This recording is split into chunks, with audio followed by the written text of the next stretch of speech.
സ്വർഗത്തിലൂടെ പോകുന്ന ഒരു മനുഷ്യനോട് അള്ളാഹു ചോദിക്കണ്ട, ചങ്ങാതി എനിക്ക് വല്ലതും വേണമെങ്കിൽ നീ ചോദിക്ക്, എന്തെങ്കിലും ആഗ്രഹണ്ട? ഒന്നുമില്ല പടച്ചോനെ.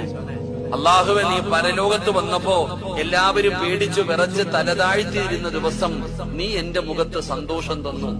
ഞാൻ നരകത്തിന്റെ അവകാശിയ, എന്നെ അതിനകത്ത് നിന്ന് രക്ഷപ്പെടുത്തി സ്വർഗത്തിലേക്ക് കയറാൻ അനുവാദമില്ലാത്ത, അർഹതയില്ലാത്ത എനിക്ക് ഈ സ്വർഗം തന്നു പടച്ചവനെ.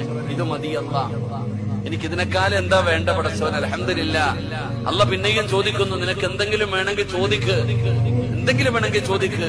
ആ സമയത്ത് പറയുന്നു, പടച്ചവനെ, ഉപ്പയെ കണ്ടു, ഉമ്മയെ കണ്ടു, കൂടപ്പുറപ്പിനെ കണ്ടു, മക്കളെ കണ്ടു, ഭാര്യയെ കണ്ടു, ദുനിയാവ് കണ്ടു, അസ്റായിലിനെ കണ്ടു, ഖബറ് കണ്ടു, മലക്കുകളെ കണ്ടു, മഹ്ശറ കണ്ടു, സിറാത്ത് കണ്ടു, മീസാൻ കണ്ടു, പ്രവാചകന്മാരെ കണ്ടു, സ്വർഗം കണ്ടു, നരകം കണ്ടു, എല്ലാരെയും ഞാൻ കണ്ടു പടച്ചവനെ. നിന്നെ ഇതുവരെ കണ്ടില്ല അല്ലാ. പടച്ചവനെ, നിന്നെ കാണാൻ വേണ്ടിയാ ഞാൻ